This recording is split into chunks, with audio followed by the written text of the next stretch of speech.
സ്ഥാനാർത്ഥികളെ കണ്ടിരിക്കുക. S K പറഞ്ഞ പോലെ എൻ.ഡി.എ സ്ഥാനത്ത് ശ്രീമതി ശോഭാ സുരേന്ദ്രൻ താമസിക്കുന്ന വീട്ടിലോട്ട് കൂടെ വന്നാണ്. അപ്പോൾ ശോഭ ചേച്ചി ഇവിടെ കഞ്ഞി കുടിച്ചുകൊണ്ടിരിക്കുകയാണ്. ചൂടായിട്ടാണ് കഞ്ഞി?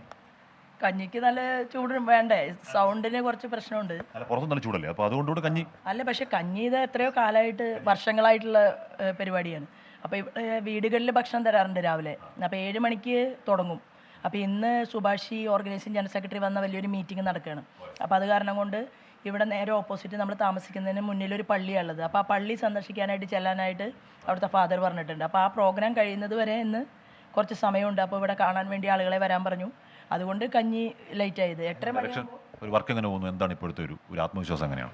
അല്ല, ഞാൻ വളരെ സന്തോഷത്തോടു കൂടിയിട്ടാണ് ഇവിടെ നിൽക്കുന്നത്. കാരണം ഇത്ര കണ്ട ആളുകൾ തീരുമാനിച്ചുറപ്പിച്ച് വന്നിട്ട് കൈപിടിക്കുമ്പോൾ, അതായത് ഒരു വോട്ടർ, നമുക്ക് ഒരാൾ വോട്ട് ചെയ്യാൻ വേണ്ടിയിട്ട് പെർഫെക്റ്റായിട്ട് ഞാൻ ചെയ്യും എന്ന് തീരുമാനിക്കുന്നതും ശോഭയ്ക്ക് കൊടുക്കണോ വേണ്ടയോ എന്ന് ആലോചിക്കാമെന്ന് പറയുന്ന മൂഡും തമ്മിൽ വ്യത്യാസമുണ്ട്. കുറേ രണ്ടു കൂട്ടരും മാറി മാറി പോയതല്ലേ. ശോഭാ സുരേന്ദ്രൻ പോയാൽ എന്താ എന്നുള്ളൊരു തോന്നലോട് കൂടിയിട്ട് എല്ലാ പാർട്ടിയിലും പെട്ട ആളുകളുടെ ഒരു പ്രതികരണം അതെനിക്കിവിടെ കാണാൻ സാധിക്കുന്നുണ്ട്. അപ്പോൾ അതെന്നെ തീർച്ചയായിട്ടും കൂടുതൽ ആത്മവിശ്വാസം ഉണ്ടാക്കിയിട്ടുണ്ട്. രാവിലെ ശ്രീ എം ആരിഫിനെ പോയിക്കൊണ്ടിരുന്നത്. അപ്പം എം ആരിഫ് പറയുന്നത് ഇപ്പം ശ്രീമതി ശോഭാ സുരേന്ദ്രൻ കെ.സി. വേണുഗോപാലിനെതിരെ അതിഗുരുതരമായ ആരോപണം അമിത്ഷായ്ക്ക് മുന്നിൽ എത്തിച്ചിട്ടും അത് ആ ടേബിളിൽ നിന്ന് ഒരു പടി പോലും അനങ്ങിയില്ല. അപ്പോൾ അത് ചില ധാരണയുടെ ലക്ഷണമാണെന്ന് പറയുന്ന ആരോപണം ഉന്നയിക്കുന്നുണ്ടായിരുന്നു. അതിനെക്കുറിച്ച് അറിവുണ്ടോ? അല്ല, ശ്രീമാൻ കെ.സി. വേണുഗോപാലിനെതിരായിട്ട് ഞാൻ എന്തായാലും ആലപ്പുഴ വന്നതിന് ശേഷമാണല്ലോ പരാതി നൽകിയിട്ടുള്ളത്. കാരണം കെ.സി. വേണുഗോപാലിനെ കുറിച്ചുള്ള ഡീറ്റെയിൽസ് എനിക്ക് പെട്ടെന്ന് സങ്കല്പത്തിൽ നിന്ന് എടുക്കാൻ പറ്റില്ല. അത് കൃത്യമായിട്ടുള്ള, ഞാനൊരു വിഷയം ഏറ്റെടുക്കണമെന്നുണ്ടെങ്കിൽ അതിൽ കൃത്യമായിട്ടുള്ള കാര്യങ്ങൾ അറിയുകയും അതിൽ രേഖകളുണ്ട് എന്ന് ഉറപ്പിക്കുകയും ചെയ്യാതെ ഞാനൊരു പണിക്കും നിൽക്കാറില്ല.